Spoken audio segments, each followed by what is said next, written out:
Hello, everyone. Good morning, good evening, good night. Whenever it is that you're listening to this, welcome to the Orchids podcast.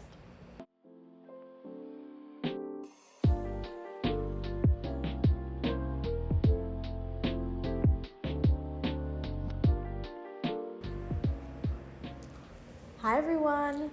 Welcome back to the Orchids podcast. For those of you who don't know me, I'm your host, Paula, and I'm really happy to have all of you back. I hope that you enjoyed the last episode, although I do apologize. I realized that I said that it was shorter, and it was, in fact, 30 minutes. But it's okay. I'm glad for us for sticking through that. We're fine. It's all great. And I'm glad that you guys enjoyed it anyway. And I hope that you've been having a great week. I hope that you've been spending time in the quiet, taking it step by step, because I know that that's what I've been trying to do, especially in this new season when it's colder and I don't know, my mind doesn't function the same. I don't know. But I hope you guys have all been good. As you can tell from the title of this video, you know that this is the part 2 because I really just wanted to hit home on some of the points that we touched on last week, and also I just feel like this message is something important that needs to be resaid.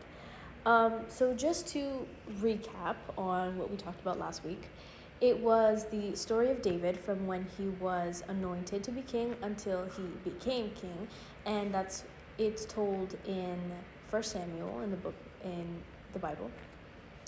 And so I'm just going to give you some of the main points of what happened. Basically, David starts off serving his father in the field. He was one of 8 of his father's kids, so he had 7 brothers, and he was the youngest. And so he was given the task of being the shepherd. So he basically took care of the flock while his family did everything else. And of course, David didn't really have any expectation of being king. He didn't come from a royal family. It's not like it was going to be passed down. Israel had just gotten their very first king, and they didn't really expect him to be replaced. So none of this was exactly David's plans. And so basically we just see him in preparation, except he doesn't know that that's what's going on. He is basically just doing his best with what he has, which is tending to his father's field and doing the best with his sheep. And still we can see that God said David was someone who sought after his heart. So this didn't start when David became king. Actually, it started way before. It starts off when David is presented to us. He is about 15 or 17, I believe, in the story. So we can see from a very young age, he was devoted to God. His heart was with God. He was always focused on doing the task as best he could. And now, after that, after a little while, we can see Samuel God talks to Samuel and tells him to go anoint the next king of Israel, which Samuel goes, he meets the family, and it is made clear to him, by God, that it's David, that is going to be David. And it's really important to note here that David was the least likely to be chosen out of all of his brothers, because all of his brothers were presented before him. I'm sure they were first of all, they were older, they were more experienced with fighting and serving, they were stronger, they were so many other qualities that the world kind of looks at. But Samuel wasn't convinced because God knew their hearts, and he knew exactly who he was looking for. He knew David's heart. And so even though David was kind of youngest, imagine he was maybe the scrawniest. Just imagine your little brother.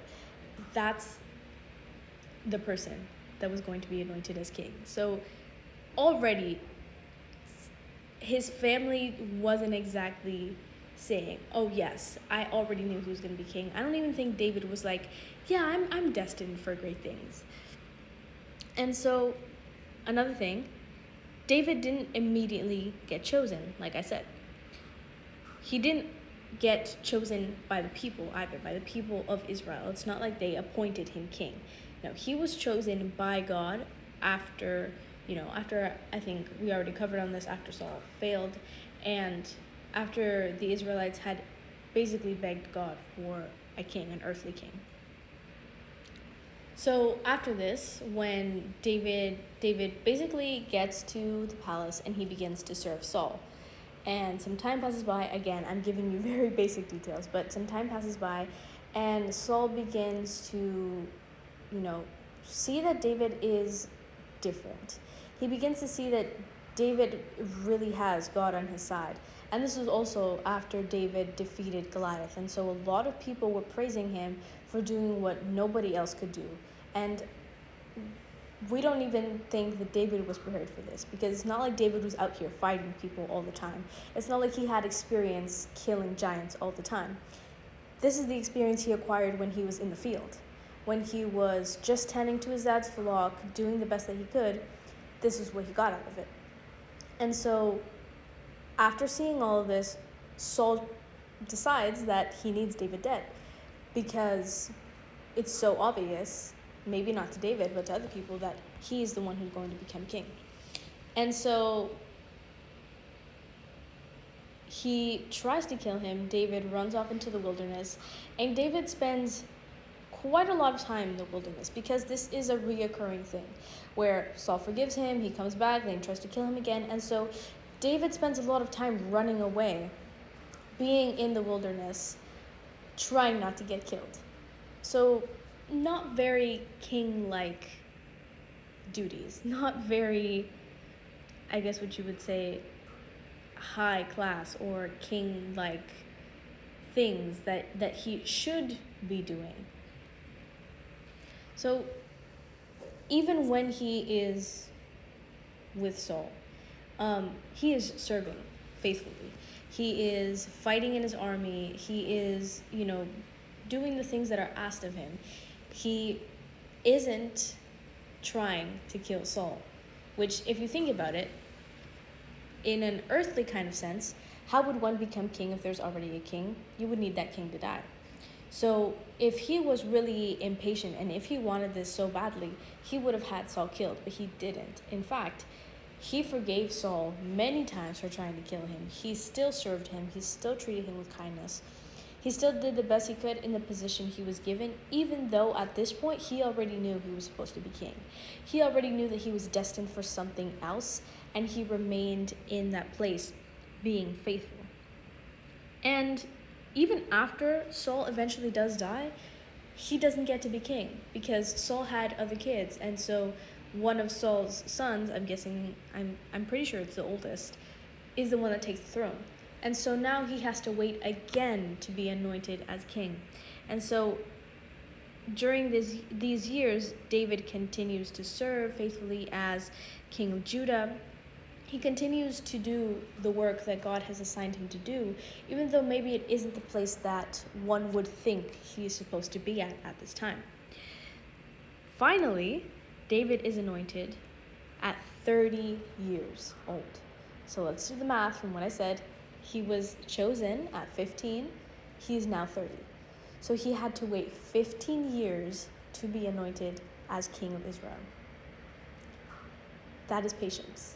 That is trust and faith in God. Because think about us every day. Think of how easy it could have been for David to just say, you know what, I don't need this, I'm done with this, let me just pack up and go home. Think about how easy it might have been for David to even kill Saul and just take his throne immediately. All of these little things, David showed so much patience. And so sometimes we need to reflect on that kind of thing, where this wasn't patience taught by, the world. Because let's be so for real, we are not patient at all. It's just, I don't think it's in our nature as, humans, in the flesh, to sit around and wait. Especially when we desire something, usually we want to take it immediately. Even if God hasn't given it to us, we desire to just take it into our own hands. So imagine David waiting for 15 years. Yes, even though he was working, even though he was serving, he was seeing how I was destined for more things. I'm not supposed to be here. He could have easily had that mindset, and he could have completely gone over God's plan and said, you know what, I'm not doing this, just give me what's mine. But he didn't say that. And I think that's something that we can take with us, because it takes so much faith and it takes so much strength to be able to say, okay, God, I believe you. I know that your word is good and true. I have faith. I don't know when your promise is going to come. I don't know how you're going to do it. I don't know why you're making me stay in the situation for as long as you have, but I trust you. But I'm still doing your will, but I will still serve you. That, I think, takes a lot of faith and a lot of prayer and relationship with God to be able to sit in that and do that. Okay, so now that we got that one out of the way, although very important details to notice, and again, I have to read through this sometimes 3 or 4 times to really understand every single little detail, because God really is in all those small details. And preparing for the episode today, I do have quite a few verses, so I'm gonna hold your hand. We're gonna get through this, but it is very dense today, just because I do think it is really important to be able to trust, especially in these processes, especially when we're still in that weird young adult stage. We're trying to figure things out. We're trying to see what fits and what doesn't. We're trying to confide in God's plan and be like, okay, I trust you. I don't know what's going on. It's like a really weird kind of chaotic but joyful time, if you know what I mean. And so that's why I think it is so important to sit in your space with God and be able to be like, okay, no idea what's going on. It's all fine. I trust you. You know? Yeah, I know you know. So one of the verses that comes to mind is one that I'm sure so many people know, which is Jeremiah 29:11. Again, we all know. I'm going to put it up for you, which is, I know the plans that I have for you. And we all like to throw that verse around as if, you know what, it's like, I have no idea what's going on, but he knows the plans. I would like us to read the entire thing, because there is a little detail that gets skipped over so many times. And I think this is so important to realize. Now, when God says this, the Israelites are actually being punished for their idolatry, for their disobedience, and God is allowing them to basically be under the kingdom of Babylon. So they're held captive, they're under Babylonian reign. Again, Babylonians have many gods, they are at this point pagan, they're doing all these things, and the Israelites, once again, because this is a pattern for them, they cry out and they say, God, please, we're sorry. We know that we sinned. We know that we disobeyed you. Please forgive us. Please take us out of this place. Rescue us. And God's response actually isn't, yes, immediately I will take you out of there. God's response actually is, and you know what? It's so much better if I just read it to you, because this is so curious. When I read this, because obviously we all know the quote, but when I fully paid attention to what he was trying to say in this moment, it blew my mind a little bit. So here's what it actually says in its entirety. Build houses and settle down. Plant gardens and eat what they produce. Marry and have sons and daughters. Find wives for your sons and give your daughters in marriage, so that they too may have sons and daughters. Increase in number there. Do not decrease. Seek the peace and prosperity of the city. And then it goes on. That is Jeremiah 29:5, and then it goes on, of course, to 11. So he is basically saying, I want you to settle down. What? Yeah. They basically prayed out to him. They said, God, please rescue us. Take us out of there. We hate it here. And he said, no. You need to settle in the place where you are. Even though you don't like it, even though, there are many things that are going to make you uncomfortable, I want you to sit down. Create a life for yourself. Serve me. Do the best that you can with your heart, because I know the plans I have for you. That's what he says. So this is not like a happy, joyous moment. No, they're questioning, why would you do this to us? We're asking for forgiveness. Why don't you just give it to us? Why don't we just move on from here? But he says, no, I want you to learn something. I want you to learn from this moment because I am preparing you for something else. And God doesn't say I'm going to leave you here forever. He does eventually restore them, of course, and he always does, and he always will.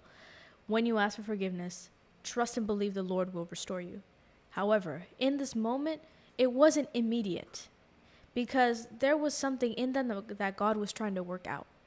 All of those, sins that they had harbored in their heart, all of the pride and the ego, the idolatry, all their desire for all the things of the world, he wanted to take that out of them.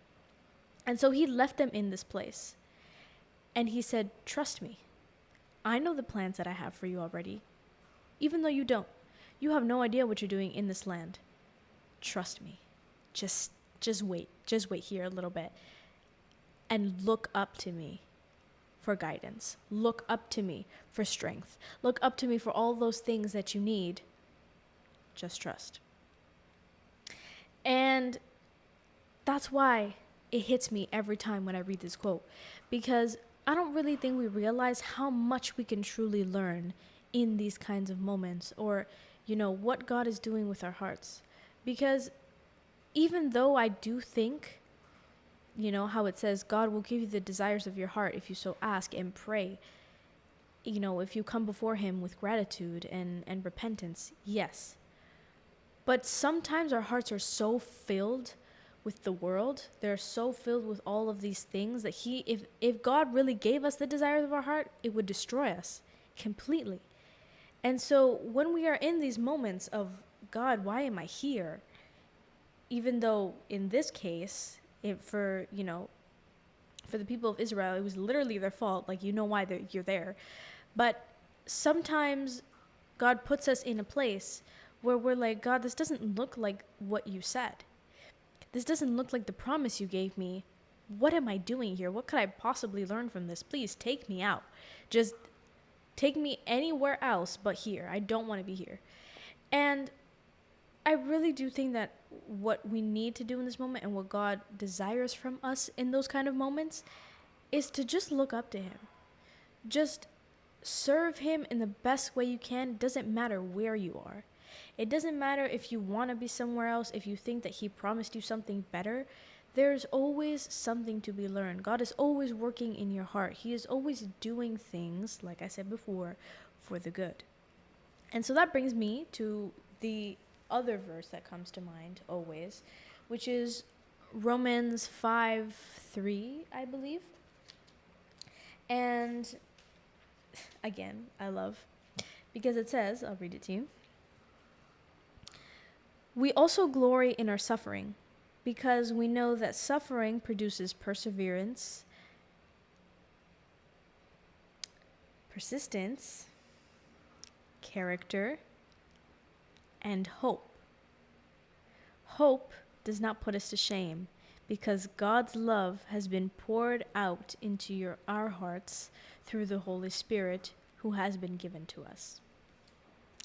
There is always something to be learned, because it is so true that we gain so much through these trials. We gain so much through sitting and trusting and waiting and putting all our hopes and desires on God. We get perseverance, we get character, we get hope. We gain so much faith. Often, I think we get more faith in the bad times than, when we're all happy and joyful and content with what God is doing. I think that it is in the difficult times when you're really struggling to see, God working, when we're really struggling to hear his voice, that's when we get the most faith, because that's when we really need to hold on tight. That's when we really need to, lock in and push every day to stay present with him, because it is so easy to get pulled out of that. It is so easy to be like, I'm going through the worst time. Let me just forget about everything God said, because who knows, maybe that's not true. Let me just, do my own thing. Let me just run away from my problems, which is a huge thing that I feel a lot of people in our generation do. But God is inviting you to sit. God is inviting you to trust, to be faithful. Well, another quote that always comes to the mind with that is Hosea 2:14, I believe. Yeah, Hosea 2:14, where he says, I will take you to the desert so that you would fall in love with me again. I will leave you in that dry place of wilderness so that you would learn to hang on to me. And that's what God is telling us in our waiting seasons, when we're trying so bad to trust the process and be like, yep, I trust. Yep. Yeah, and you kind of have to go like this sometimes. That's what he's telling us. He's saying, I've put you here for a purpose. Trust and believe nothing God does is without a purpose or by accident or by coincidence. There's a plan for you. Even when you don't know it, he knows it. So, something I was reading again to prepare for this episode, because I felt it was so, heavy on the subject, was Psalm 37. Honestly, I would just read you the whole thing, but I'm gonna leave you that task. That is your homework for today, or just read it along when you're with me. Put pause on the podcast and then read it and then come back. But when it says Psalm 37:7, be still before the Lord and wait patiently. Do not fret when people succeed in their ways, when they carry out their wicked schemes. And then it goes on to say, do not fret, for it only leads to evil. But those who hope in the Lord will inherit the land. And so, again, it's really easy to be looking, around at our sides. What's going on? What are other people doing? What are other people accomplishing? Oh, look, they're succeeding. But God, they don't even believe in you. They talk bad about you all the time, God. And look at their life and look how much happiness they have and look how successful they are. And Dad, why them and not me? It's really easy to be like that. And God is literally telling you, do not fret, for it only leads to evil. Because looking around and becoming really prideful and becoming really upset and annoyed at what other people are accomplishing, that really sows something in your heart that isn't exactly from God. It sows a lot of pride and resentment. So letting go of those things, it doesn't matter what it looks like around you.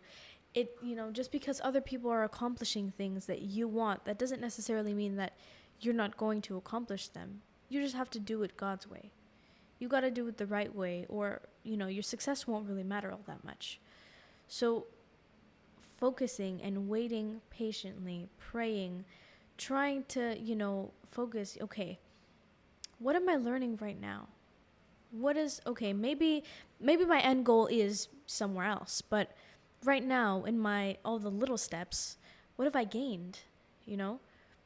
Because again, like I said in the other episode, it's really easy to see the big picture, but it's also important to focus on all the little steps, all these little things that are eventually maybe going to lead me somewhere else. I can't even imagine what God has planned for me, but if I could imagine it, I would think maybe all these little things are leading me there. And I hope that when I get there, I would be a good steward of that, and I would make God proud with what I've learned and what I'm doing. So take in all those little moments, all those little steps. I promise they are so much more important right now than the end goal or whatever it is that you desire so badly. If you would just sit for a second and say, you know what, I'm here. I don't have an agenda. I don't have something that I need to accomplish right in this second. I trust you. It'll be fine. Sit. Just listen. You don't even have to say anything when you sit down to pray. You can just be like, you know what, God, I'm here. Do what you need to do. Sit, I'm listening. That is all you need. And remember, in these times, we're not serving God because we expect something of him. We're not being diligent and patient because we need something or because we want that end goal so badly, and we think if we do all the right things, God will speed up the process. You're missing the whole point. You're serving with your heart and being diligent because that's what God deserves. Because think of all of the things that he has done for you. Think of where he has brought you in this life. Think of how worthy he is. Just close your eyes and think about the greatness of God and Jesus and what he has done for you. That's why you're serving. You're not serving because you need something from him or because you really desire that one thing that maybe eventually he'll give to you.